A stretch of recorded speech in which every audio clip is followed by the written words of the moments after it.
prazer poder estar em contato com vocês, conversar um pouco com a nossa torcida, porque o Cruzeiro precisa dessa aproximação, a gente precisa sempre estar ao lado do nosso torcedor e é sempre um prazer muito grande recebê-lo.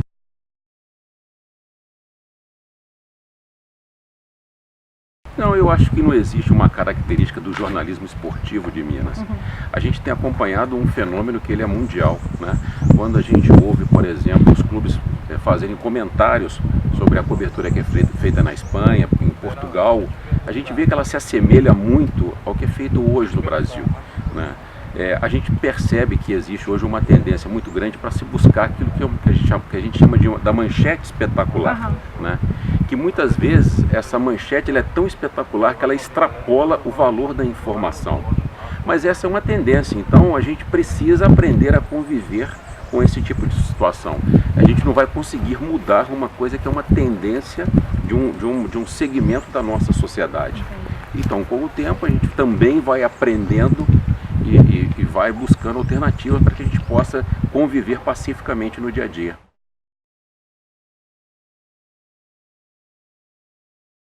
Acompanho. A área de rede social do Cruzeiro, ela é de uma responsabilidade do departamento de marketing. Existem pessoas lá no marketing que ficam 24 horas por dia acompanhando as manifestações do torcedor. Eu também tenho as minhas redes, eu acompanho o que grande parte da torcida está comentando, postando, acompanho as manifestações da imprensa nas redes sociais, mas é praticamente impossível você chegar até a pretensão de dizer que se acompanha 50%, por exemplo, né? Que é um volume muito grande de postagem diariamente. E hoje existem também uma série de grupos de WhatsApp que eu considero esses grupos uma rede social, né? E em alguns eu participo com pessoas que me convidaram, mas é impossível, porque hoje você tem um volume de informação tão grande no dia a dia que você, assim, precisa direcionar aquilo que você entende que naquele momento é o seu foco de observação. Então, de manhã cedo, quando eu acordo, por exemplo, eu já vejo programas na televisão, noticiários na televisão, abro a internet para ver as matérias que foram publicadas, entro nas minhas redes sociais, começo a ler jornal.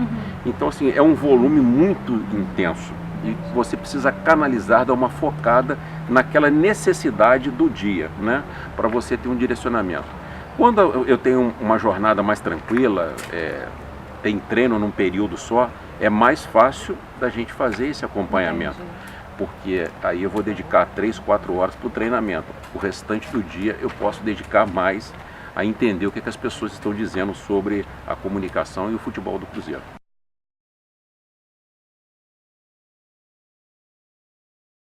No futebol, a gente costuma dizer, e comentando com os colegas de comunicação de outros clubes e com os treinadores das equipes adversárias e treinadores que passaram por aqui, quando a bola entra na casinha, no futebol está tudo tranquilo. Não adianta você ter a melhor equipe do mundo, um time formado com grandes estrelas, e você se apresenta e não consegue vencer o jogo, né? Então, recentemente nós tivemos o jogo contra o Sport Recife. O volume de jogo do Cruzeiro aqui no Mineirão foi impressionante. O número de oportunidades que o Cruzeiro criou e não conseguiu converter nenhuma delas. Depois nós fomos jogar na Vila Belmiro, já com o Mano Menezes.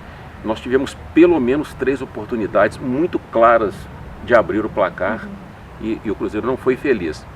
Quando a bola entra, você ganha, conquista os bons resultados, você traz uma atmosfera melhor para todos dentro do clube.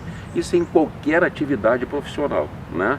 Então, no seu dia a dia, se você, por exemplo, você faz uma grande reportagem, você vai para casa feliz, satisfeita, com a sensação de que você fez também um golaço naquele dia. No dia que o seu trabalho não flui, você não consegue uma boa entrevista, não tem uma boa pauta, ou falta a imagem na hora da edição, aí você fala, não era isso que eu tinha imaginado. Causa aquela frustração dentro de você. E muitas vezes essa frustração profissional, ela nos afeta no lado pessoal, né? E aí você tende a ter um humor pior, né? Você não tem tanta satisfação com as outras coisas do dia a dia. Conseguimos uma ótima vitória contra o Internacional. A gente sabe que é um trabalho que nós estamos reconstruindo, mas que parece que está na linha certa. Com a sua atuação em campo, jogou muito bem. Acha que Vai ser titular das próximas vezes agora? No, você tem que falar que somos todos compañeros, que el que joga va a hacer lo mejor posible. No hay competencia sana para ver quién joga, no porque uno está suspendido y el otro hace las cosas bien. Hay que unir, o Cruzeiro necesita unir todas las partes. Você tiene que colaborar también.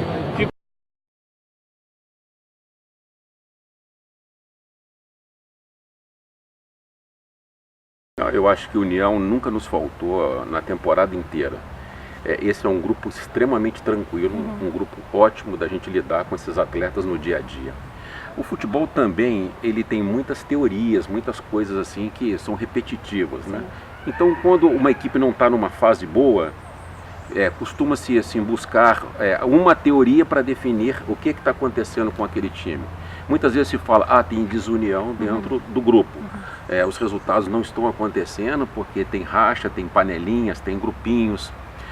O Ábila é um jogador que chegou agora, ainda tem uma dificuldade com a nossa língua, mas o que ele quis se expressar ali, eu acho que ficou bem claro e eu acho que ele entendeu bem o conteúdo da pergunta e o que ele quis passar, a mensagem que ele quis passar é que através de união em qualquer atividade da nossa vida, as coisas fluem melhor, né? Eu gosto sempre de reportar as coisas para o nosso lado pessoal. Se a gente está num ambiente familiar gostoso, né, convivendo bem com os nossos parentes, a nossa vida dentro de casa ela é muito mais harmoniosa. Assim é com os nossos vizinhos, assim é com os colegas de trabalho, né? Então, quanto mais unido o Cruzeiro estiver, maior vai ser a tendência da gente alcançar grandes objetivos. Agora, a união, ela não traduz isso em vitórias, né? A gente vê grupos aí que são extremamente unidos, mas a qualidade do trabalho não é boa. A gente não pode misturar as coisas, entender que união leva a vitória, nem sempre, né? Eu já vi grupos de atletas dentro do futebol bem divididos, mas que quando eles entravam em campo, ali dentro, eles eram grandes parceiros, grandes companheiros e conseguiam alcançar os objetivos.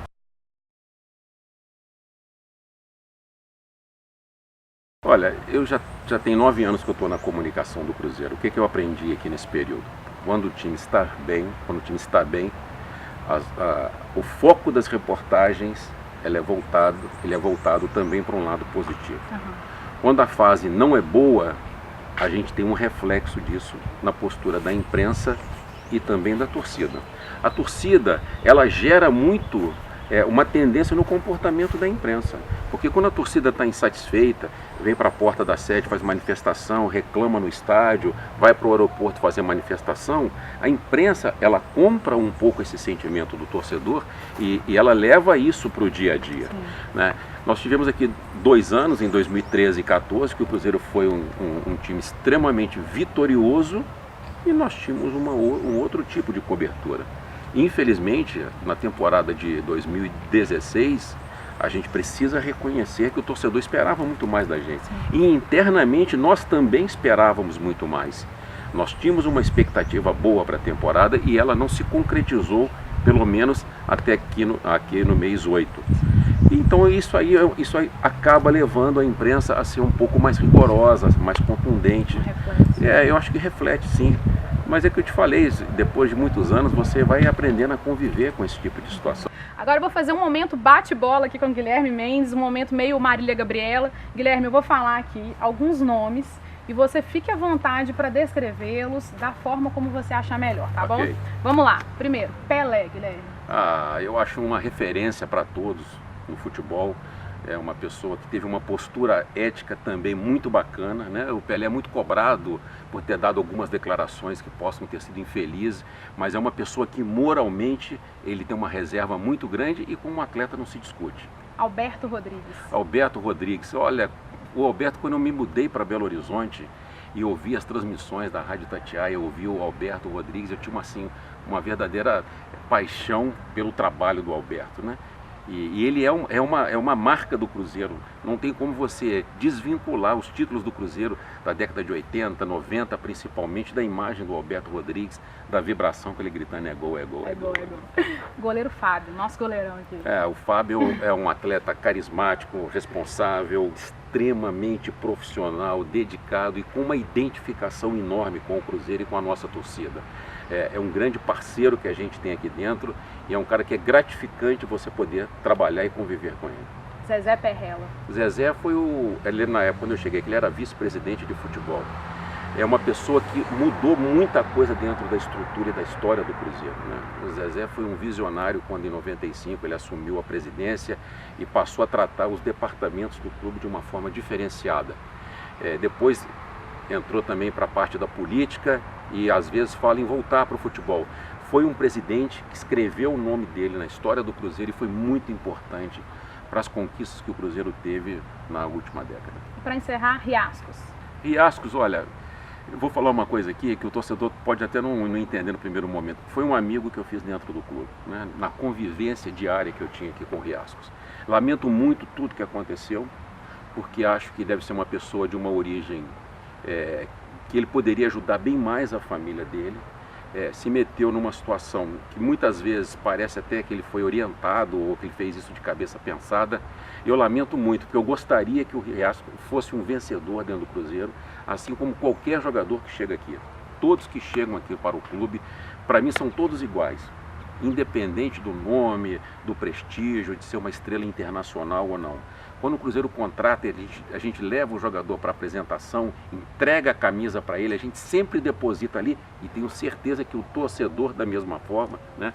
Uma esperança muito grande de que aquilo ali um dia vá traduzir em grandes vitórias. Infelizmente não deu certo.